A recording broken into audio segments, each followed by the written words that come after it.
सभी शिक्षक साथियों को मेरा नमस्कार।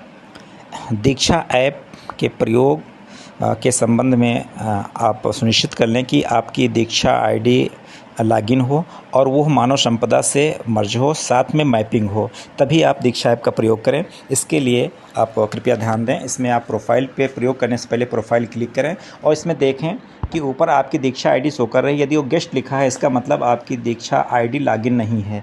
आप इसके लिए लॉगिन ऑप्शन पे सबसे नीचे जाएं और इसमें 3 ऑप्शन हैं। सबसे ऊपर है लॉगिन विद दीक्षा, मध्य में है लॉगिन विद गूगल और लॉगिन विद स्टेट सिस्टम।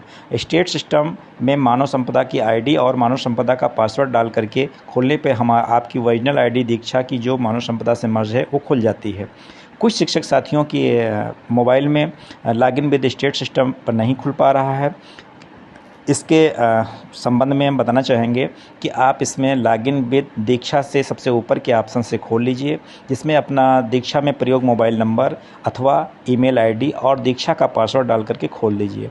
यदि किसी शिक्षक साथी के ने पासवर्ड भूल गए हैं तो उसके लिए फॉरगॉट पासवर्ड पे जा कर के आप नया पासवर्ड जनरेट कर सकते हैं। इसके लिए आप फॉरगॉट पासवर्ड पर क्लिक करें और अगला पेज इस प्रकार खुलकर आएगा, जिसमें अपना मोबाइल नंबर और दीक्षा पे जैसा नाम आपने प्रयोग किया है वैसा लिख करके और आगे बढ़ जाएं। आगे बढ़ने पर आपको जो आपने दीक्षा में मोबाइल नंबर और ईमेल प्रयोग किया है उसके क्लू दिए जाएंगे। उसमें जिस पे चाहें आप ओटीपी प्राप्त कर सकते हैं। ओटीपी प्राप्त करके आप निश्चित स्थान पे दर्ज करके सबमिट कर दें। इस प्रकार से आपको सबमिट करने के पश्चात आपको एक नया पासवर्ड क्रिएट करने का ऑप्शन आएगा, जिसमें आप 8 डिजिट का कोई भी पासवर्ड जनरेट कर लीजिए, जिसमें आपका एक कैपिटल लेटर, एक स्मॉल लेटर और एक अंक होना अनिवार्य है। इस प्रकार से सबमिट कर पासवर्ड रीसेट कर लें।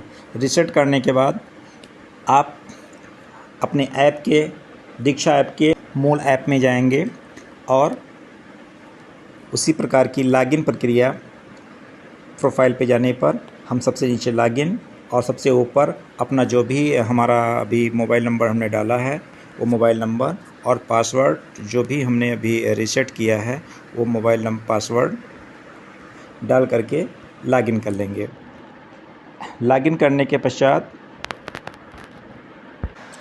आपका दीक्षा लॉगिन हो जाएगा और कुछ इस प्रकार से आपका सामने प्रोफाइल आएगी, जिसमें आपके नाम का पहला अक्षर जो होगा वो ग्रीन घेरे में टिक होगा। यदि ये इस प्रकार से आईडी खुल रही है तो ये मानव संपदा से मर्ज आईडी खुल रही है। इसे आप चाहें तो लॉगिन विद स्टेट सिस्टम से करेंगे या इससे करें, दोनों प्रकार से आपकी ओरिजिनल आईडी मिल जाएगी। यदि किसी शिक्षक साथी के मोबाइल में आईडी खुली हुई है, सब डाटा भरा हुआ है, लेकिन अगर ग्रीन घेरे में टिक नहीं है, इसका मतलब उसकी आईडी जो मानव संपदा पे मर्ज है वो ना होकर दूसरी आईडी बन गई है दीक्षा पे, और जो भी आप प्ले कर रहे हैं, कंटेंट प्ले कर रहे हैं या देख रहे हैं, व्यू कर रहे हैं, वो काउंट नहीं हो रहे हैं आपके। तो प्लीज़ आप सभी से अनुरोध है कि ये सुनिश्चित कर लें, यदि कोई किसी की आईडी ऐसी नहीं है तो लॉग आउट करके इस प्रक्रिया से लॉगिन कर लें। फिर दूसरा स्टेप आता है इसमें कंटेंट प्रेफरेंस का, यानी दीक्षा मैपिंग का। दीक्षा मैपिंग के लिए इसमें देखिए हमारी मैपिंग है, लेकिन इसमें भी हम एडिट के ऑप्शन पे जाएंगे। एडिट के ऑप्शन में नेम है, रोल है। अब रोल में आप देखें, इसमें रोल में अगर जो हमारे शिक्षक इंचार्ज हैं, हेडमास्टर हैं, संकुल हैं, एआरपी हैं, वो HTN ऑफिशियल्स का चयन करेंगे। इसके अतिरिक्त बाकी शिक्षक जो सहायक अध्यापक हैं, शिक्षा मित्र हैं और अनुदेशक हैं, वो हमारे टीचर्स पे क्लिक करेंगे। टीचर्स पे क्लिक करने के पश्चात आपका कोई ऑप्शन नहीं पूछेगा, लेकिन यदि आप HTN ऑफिशियल कर देंगे और आगे बढ़ेंगे तो इस पे फिर आपका जो है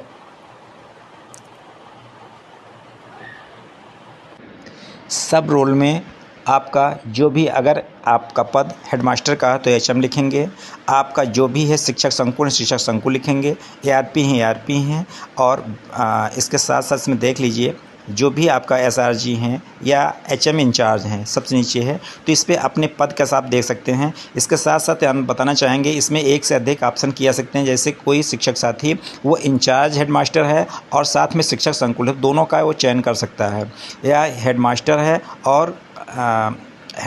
और संकुल शिक्षक है, दोनों करके आप इसमें आगे बढ़ेंगे। जैसे इसमें करके हम आगे बढ़ते हैं। फिर डिस्ट्रिक्ट है और ब्लॉक, जनपद, ब्लॉक और विद्यालय का चयन करके हम सबमिट कर देंगे। इस प्रकार से हमारी जो आईडी हो जाएगी वो देख सकते हैं स्क्रीन पे कि हमारी दीक्षा में मर्ज आईडी है और साथ साथ हमारी मैपिंग भी हो गई है। इस प्रकार इतना करने के पश्चात हम जब भी दीक्षा का प्रयोग करेंगे तो वो हमारे जितने वीडियोस हम प्ले कर रहे हैं, जो भी कर रहे हैं, वो हमारे उसकी गतिविधियाँ जो भी चीज़ें हैं वो मानव संपदा पे हमारी दर्ज होंगी। इतना करने के बाद ही प्रयोग करें। सभी शिक्षक साथियों का धन्यवाद।